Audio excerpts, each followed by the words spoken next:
Listen to this.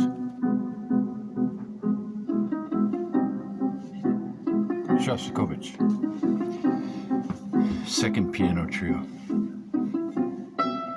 Margaret Argerich is the pianist.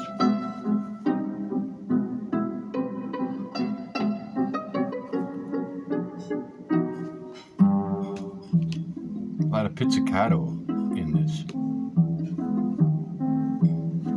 Makes you want to pick up a book with a monkey on the cover and drink. Makes me want to read about Shostakovich. So I pick up my own book.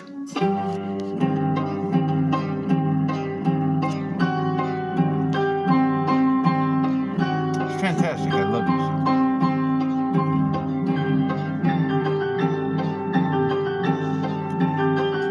Well, if you don't know it, look it up, okay? Maybe what we can do is just turn it down. So, I picked up one of my own books. I love the Balkan Flip. Zach Tanner's Nom de Plume, or whatever you call the best work he ever did. Chapter 38 of Adriatica Deserta. And the chapter is called Shosti. That's what I call Shostakovich. It's an affectionate term. Shosti wept. And it's not that long, so I thought I would read it. It's called Shosti wept. I'm not polemical. I'm really not. I'm a hysteric, a hyper-emotive romanticist. I love absurdly and to excess. The husk of my love endures beyond the events of my life. Is that a little too loud, maybe? It gets louder. Think about classical music. Gotta let the loud, so that you gotta play it loud. The husk of my love endures beyond the events of my life, and thus I am often confused and alone. I bring up some of these war things because I don't like being lied to. Yet if the Secretary of Defense, Don Rumsfeld, called me up and said, "Rick, I'm sorry I lied. I want people to like me," I would probably forgive him. Everything. I would tear all the war out of this book like so much flesh off a skeleton.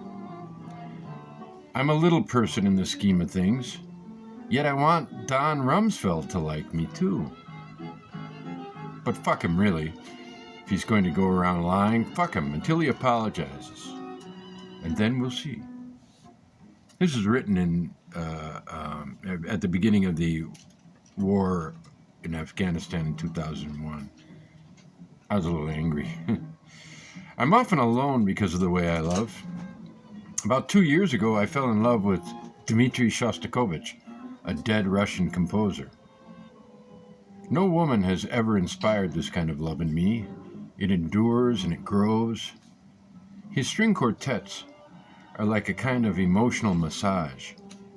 Listening to his 10th symphony is like looking at the Dolomites from here, understanding force and beauty that remains constant that I might change before them. During the second movement of the first violin concerto, when he goes apeshit, I go apeshit. I sit quietly containing a violent ecstasy for which I have no other source. The closest I have come is relieving myself with urgency alone on a warm night in woods under stars with water on the move nearby. His second piano trio is perhaps the piece that changes most often as I listen to it. The warped, sinister Jewish dance of death that is the fourth part can frighten me. This is the fourth part. And sometimes it causes me to stare with a stone for a thought into the night for hours and hours, really. Sometimes I listen to it first thing in the morning, timing it so that the fourth part begins just as I'm emerging from the shower, I suppose then I'm using it as a sort of affirmation. It's said that Shosti heard or read about Nazis making Jews dance before their graves, and that's what moved him to write the trio.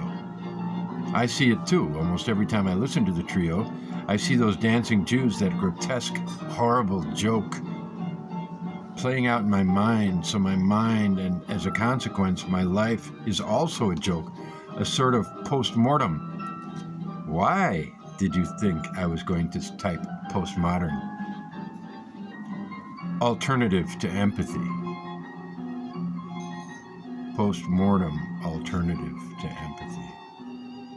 The other day, hundreds of Taliban prisoners who were being held in a fort in northern Afghanistan were massacred.